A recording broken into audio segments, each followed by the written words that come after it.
Hello, I would like to welcome our listeners to another episode on the Tech That podcast. I'm Brian Pereira, your host. For this episode, we have Prasenjit Roy, Senior Executive Vice President Marketing at NTT Netmagic. Welcome, Prasenjit. Thanks, Brian. Pleasure to be here. So just to tell our audience a little bit more about Prasenjit and his background, Prasenjit has more than 2.5 decades of experience on the business side, spanning across several multinationals in India and abroad. He's an accomplished and dynamic strategic marketer and a strategy specialist. Prasenjit is also a council member and mentor to NASSCOM's 10,000 Startups program and council member of the Confederation of Indian Industry. He has advanced degrees in engineering and business management and also did his postgraduate certification course in modern information systems from IIT Bombay. And currently, Prasenjit serves as the Senior Executive Vice President, Marketing at NTT Netmagic. So nice to have you on the show, Prasenjit, and we look forward to your insights on marketing. Thanks, Brian. Pleasure is absolutely mine. Right. So, as I mentioned before, today we are discussing marketing in the times of a pandemic. And as we all know, marketing has changed a lot. The customer touch points have changed. In the current situation, business models are changing. And business leaders are talking about the new normal. Even marketers need to realign with that vision. So, Prasenjit, how is marketing changing today? And how are marketers changing their marketing strategy to target the customers which are at different touch points now? A lot of these customers are at home. So can you tell us a bit about that? Sure, Brian. Brian, COVID-19 has emerged as a black swan event. Okay, it has compelled organizations all over the world to rapidly transform the way they plan, they operate, and they conduct their business. So despite being disruptive, this pandemic has come across an opportunity for marketers to have their own strategy. One of the strategies that we have evolved in our organization is a three-pronged one. Okay, so it's respond, it's reset, and it's thrive. Okay, at an ideal time. So I'll talk in details about each of these three phases. I'll first talk about respond. So within the respond phase, we have several nuggets. The first one is providing continuity of service, and which is paramount importance. Like we are in the data center, we are into ICT business. So the data center has to be on. Okay, it is essential service. The continuity of services in hosted infrastructure, cloud, which all variants of cloud, be it public, private, hybrid, the managed services, the network operations center, the managed security, including SOC, the security operations center. So this has to be always up and running because there are 2,000 and 2,500 customers who are dependent on it. Second is protecting and enabling our own people. Okay, what are we doing to enable them and what are we doing to make them absolutely ready to serve the customers? Okay, so be it in terms of transportation, be it in terms of service apartments, be it in terms of helping them to operate from our offices, entire arrangements being done, provision of food, water, snacks, everything we need to do. The third nugget, Brian, is helping clients respond to COVID. The mantra right now is to serve than to sell. So we are talking about new campaigns, outreach programs that we ran initially, where you can help the clients to power their digital workplace. Okay, helping them for remote access that's seamless and secure, setting the virtual office for the customers, in terms of business continuity, high security, optimized user access across the networks. How you are helping the clients to come back to normalcy, that is of paramount importance as of today. We also are working closely with the alliance partners. Okay, we are working with partners where, say, for example, the security partners, helping them to offer some source code leak monitors and confidential data leak monitor services, because many of them who are into very confidential services and they need to be online, how to help them so that they receive real-time alerts if their proprietary source code or confidential data is exposed on the public domain. Okay, and we see a lot of demand coming in that. We are working with a lot of technology partners, the technology giants, the hyperscalers, offering business productivity tools, be it the Microsoft Teams or be it the G Suite from Google or be it even the Cisco WebEx. And the last nugget, Brian, is the sharing of the best practices. We come from global organizations. We have around offices across more than 100 countries. So we have our experience and experts around the world. How are we sharing our best practices in terms of connectivity, security, flexible working, and wider business continuities to support our clients and the wider community? So it's something that we need to offer to them on a regular basis so that they can understand and imbibe those best practices, which is prevalent and doing so well. I will talk about the two phases of reset and thrive subsequently. The other thing I want to talk about, Brian, is so this unforeseen disruption to business operations and the lockdown of the consumers has made digital marketing one of the best and most impactful options. Everything has basically pivoted to digital because you can't do any physical events in today's world right now. So Sure. most businesses, including the IT sector, is focused on communicating with the audiences, including online channels. Companies and the marketing agencies in today's world have realigned their strategies to ensure mobile and internet outreach. Smart marketers, like many of them in different companies, have reallocated their resources to electronic and digital revenues and cut down on planned expenditure on print and outdoor advertising for the time being. Lastly, Brian, one of the key things that gets missed out and which is of paramount importance, again, I'm repeating, Brian, is the aspect of communication. We ignore this inadvertently. This is as crucial as it can get in today's time. You need to communicate with customers. You need to communicate with the business partners. So communicate the hygiene and environmental sustainability. Communicate in whatever form, shape, and size. Communication with the employees. This has to be on a regular basis. You just cannot afford to neglect this. Okay, so respond, reset, and thrive. Those are the keywords for business continuity today, right? True. Okay, so a majority of your customers are now working from home, employees working from home, and so we're talking about marketing and advertising now. Okay, there's no outdoor hoardings at airports or on the highways. There's no newspaper advertisements. As you mentioned, a lot of it has gone on to digital. So when you're targeting new customers or you're kind of retargeting past customers, what are some of the strategies, marketing campaigns that you are using, Prasenjit, as a marketer, particularly in the digital space? And what works for you? Yes. So, Brian, customers, as you know, are mostly at home, barring a few who works out of offices for essential services. And there's been a tremendous increase in their screen time every day. Okay, hence this is the time which is ripe for marketers to make their presence felt on television and mobile screens, or even in terms of YouTubes and etc. With attention grabbing and relevant advertising, not only to meet the customer needs, but also to strengthen the brand relationship with the target audience. As far as location targeting is concerned, Brian, there's not much difference in campaign strategies.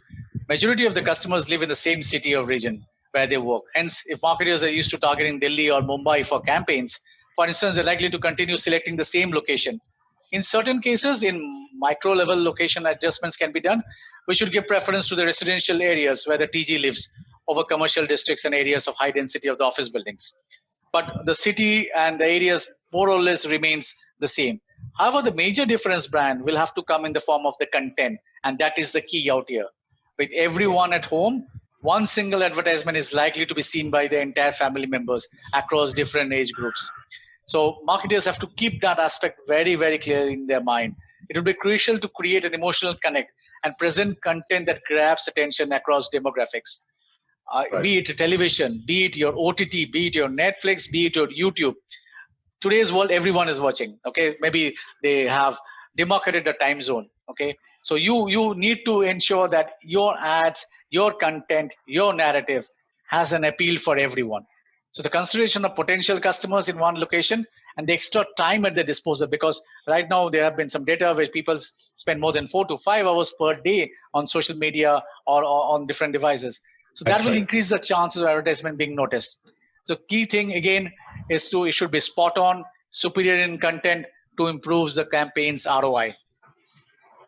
So what you're saying is that the content has to appeal now to the entire family, the demographic changes. It has to have a broader appeal. Yes, broader the same. Absolutely. The same device is being used, or maybe the same OTT is used on It's being Netflix, shared etc. across family Across, members. some is the kid is working in the afternoon, the wife may be doing it in the evening, and the husband may be doing after the day's work. Yeah, so I have the same issue at home. My daughter's doing Zoom classes in the afternoon. I'm doing Zoom calls on the same laptop. Absolutely. We're sharing the same Amazon Prime connection. So you're right there. So just going back a little bit, a lot of the advertising spends used to be on television, outdoor, newspaper. You see some of those spends being redirected now towards the digital channels. Absolutely. So on the marketing side, brand, we have enforced curbs. It has come to us even from the headquarters. So all discretionary spends have come down. So not only are we talking about physical events cut down, or we're talking about paid advertisements or billboards, it's also in terms of anything where we were going berserk before the COVID-19, we have to put a curb on that. So non-essential communication agencies, working with the contractors, etc., all has been put on hold for the time being till we come out of this phase. And we really don't know how long is the phase going to be. So in other words, you're saying there's reduced spending on marketing now? Or you're redirecting? Redirecting. Okay, obviously slight reduced spending, because if you look at it, Brian, the entire portfolio of a marketing budget, a significant goes into events and outdoors and etc. So obviously, if all the physical events are getting curtailed, there will be a cut down in the overall budget, but quite a significant part will move to pivot to digital. Right. So let's look a little ahead. Prasenjit, where do you see marketing heading in the next few months? We don't know when the pandemic is going to end. True. Yes, that's a very good question, Brian. Thanks. I see marketers have to be resilient by demonstrating adaptability. In this period. So the adaptability in terms of resetting the entire priorities. So I call this a reset phase, Brian. Yes. One of the key things is pivoting to digital.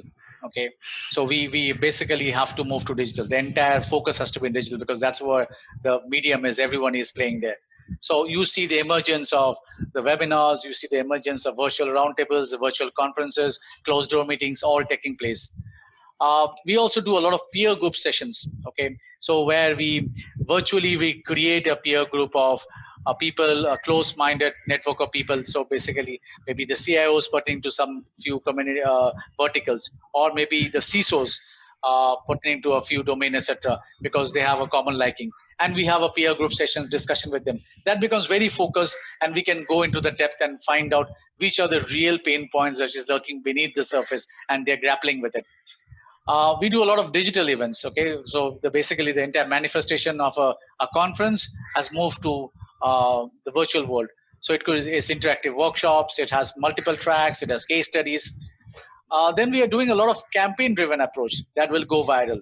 Okay, and I've mentioned a few of them in my last point. That's right. We see narrative playing a very critical role, Brian. Narrative that resonates with the target audience. The other thing which has come out very, very clearly and is playing a very significant role is a very proactive and sensitive engagement on the social media space. So social marketing strategies where one promotes a brand's products as a necessity and a support system from the end user will get a highly and better ROI, enhanced ROI. And lastly, one thing we have been doing, Brian, and that is we have been driving marketing programs as a theme-based ones. Pick up a relevant and contextual theme that resonates both internally within the organization as well as with the target groups. And this theme-based are really paying off. We have seen rich dividends. I'll give you some examples for you to understand this better. So one of the theme-based that we did was IT infra modernization. How do you build up your always available, managed, and secure IT infrastructure? The pandemic has told us clearly that we were totally not prepared for what has hit us. It has shown us that our infrastructure has got to be elevated by a couple of notches. It has shown us that we need to have availability of business applications and communication collaboration services all the time, and especially during these unforeseen circumstances. And this is so critical to business. This has come under a spotlight in COVID pandemic because businesses that were least impacted were the ones that could easily and quickly reconfigure into the mode of servicing customers remotely. So do the businesses have the ability to reconfigure quickly, and do they have the IT infrastructure architecture that allows data centers and clouds to deliver? Do they have the employee to access securely and the customers to transact online without any physical constraints? And how are we leveraging the available technologies and services to create the infrastructure setup that would minimize the impact in disaster situation like COVID-19? So where you have a play of security, you have a play of DR and everything. So that is one theme which we have rolled out, Brian. We have rolled out with industry bodies. One of the questions, Brian, was I missed out in the previous, was the different channels we're using. So besides Yes. our own brand, we use a lot of channels. The channels which besides our own are the channels which are with the tech partners. The channels are with the channel partners. The channels are with the hyperscaler partners because we work with them very closely. We work with the industry bodies. Okay, we do this joint initiative about the theme that I spoke about with big industry players like CII, with NASCOM. We work with the analyst bodies also. So we did something with the Frost and Sullivan, where Sharad, our CEO, spoke about the problems that the ICT industry is facing. So Sharad was representing one from the ICT industry, and he spoke about what are the dangers lurking around the corner, how one need to gear up for that, what is the road ahead, and one needs to brace up for the difficulties that are going to come in months and years to come. So we work across the multiple stakeholders in the ecosystem, and we are using all the channels available. So it's not only our own machinery, we collaborate and work with everyone to make the messaging much more pronounced and much more relevant. Couple of more themes I can talk about, which besides the one I spoke about, could be on enterprise collaboration. Okay, the other one could be on workplace transformation, which entails VDI. VDI is taken off. A virtual desktop has taken off quite well because there's an urgent need for that. Enterprise collaboration tools. Okay, I spoke about earlier. Business applications on cloud. So we could talk about a workplace transformation. And lastly, as a marketer, we also need to be cognizant of the fact that we are a team. We are we are a team with humans. We are a team with other team members who work in different functions. We need to focus on the morale, health, and wellness of the team members because they are the people who are driving this. Everyone is under severe constraint, working remotely. They're working from home. They're working at home, etc. So we need to be cognizant of the fact that we need to be rally around each of the team members, ensure that they are all working fine, their home are fine, their family members are fine, and they're not suffering from any stress whatsoever. I think that is one another key thing that we sometimes overlook when we look at the main agenda and drive the engine forward. I think we need to be cognizant of that aspect too. So, Prasenjit, one of the questions that I get from my audience, and I do a webinar or a call like this very frequently these days, and this is not a question that I had shared with you earlier. It's a career question. There are a lot of people who come on these calls, who attend these webinars, and they are learning. So these days, with the lockdown, a lot of people are doing digital marketing courses online. There are a lot of platforms for this learning. My favorite one is HubSpot.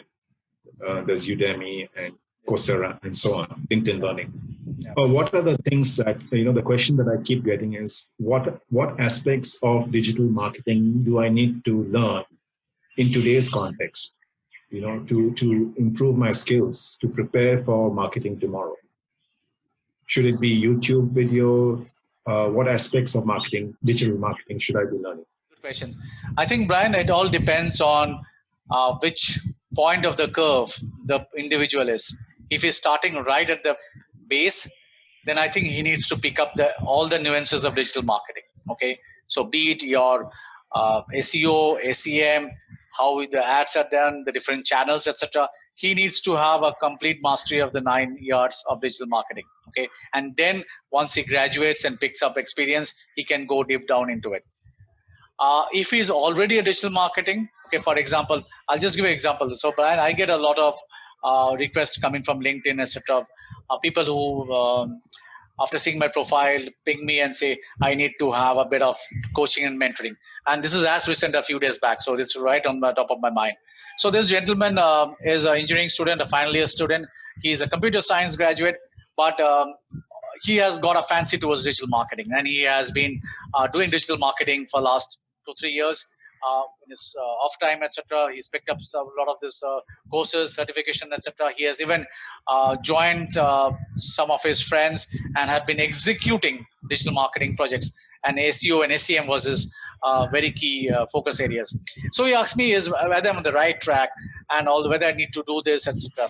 So I told him, and I gave him a completely different viewpoint, and I'll share what I told him. I said, see, you are into computer science and you are doing quite well, and you are in NIT, a good institute, and you're in the final year. What you are doing currently is the execution of digital marketing, the application side of it, okay, where you're going to compete with many of you people who are coming into this particular business and may come from diverse backgrounds. It's something similar like you have to go from a point A to point B, and you have many modes of transport. Either you can take any transport, any available car, etc., a Maruti, or you can take an auto, or you can take a bus, etc., and go there. You have with you a car which is your Ferrari, a sports car. You are also doing the A to B, but you are not utilizing the full capacity of your car.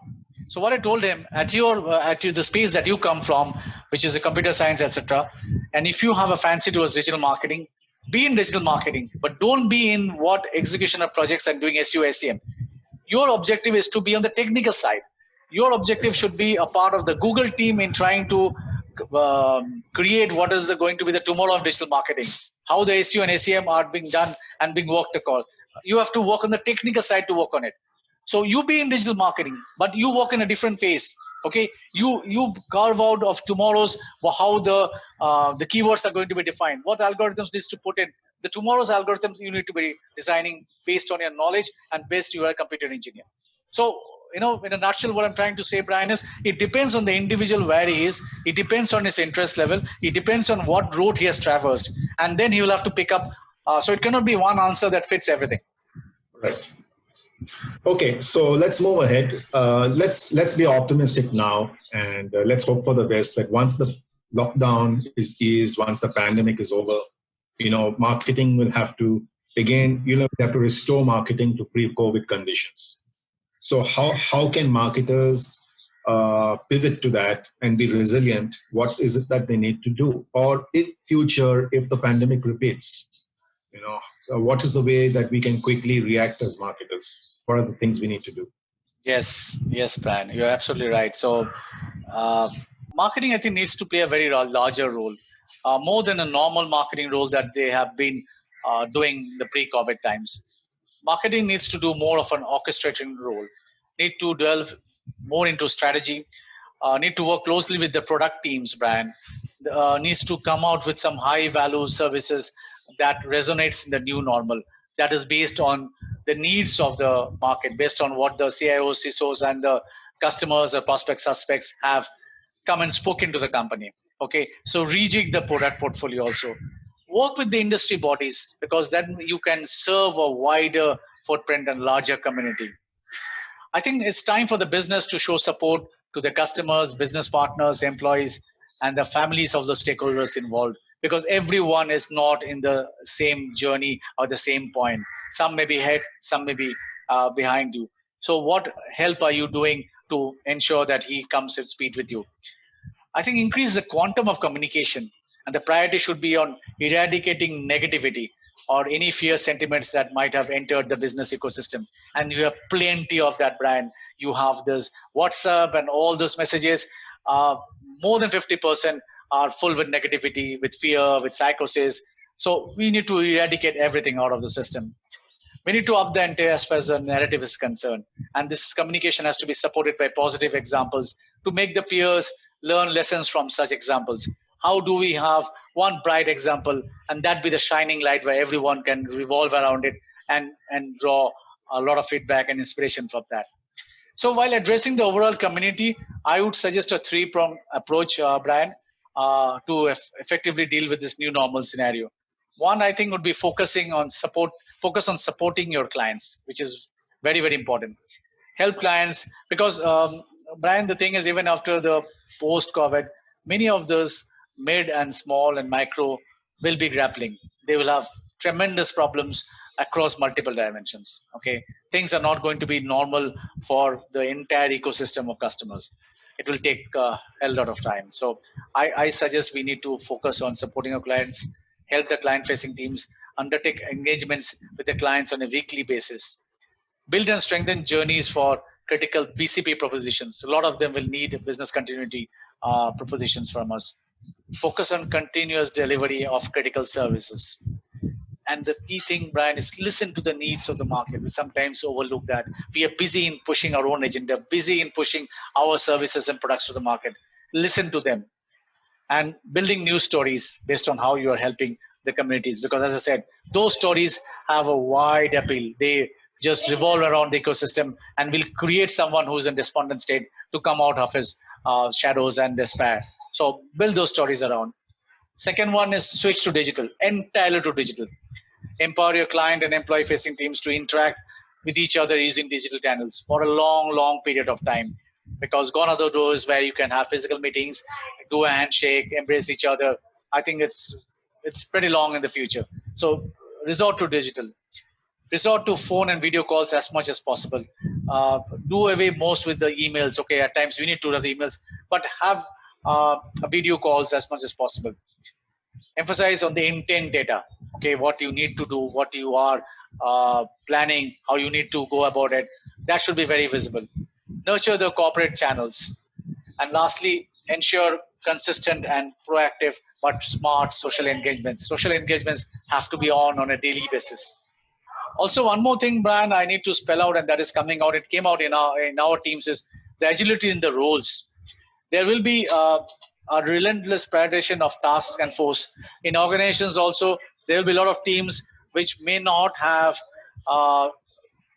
entire workload right now. Like, for example, I want to call out is, for example, is maybe the HR team in terms of recruitment, or maybe the admin team who does their booking for hotels and flights. Okay, there will be someone in the marketing team who are fully into the physical events or in ads, etc.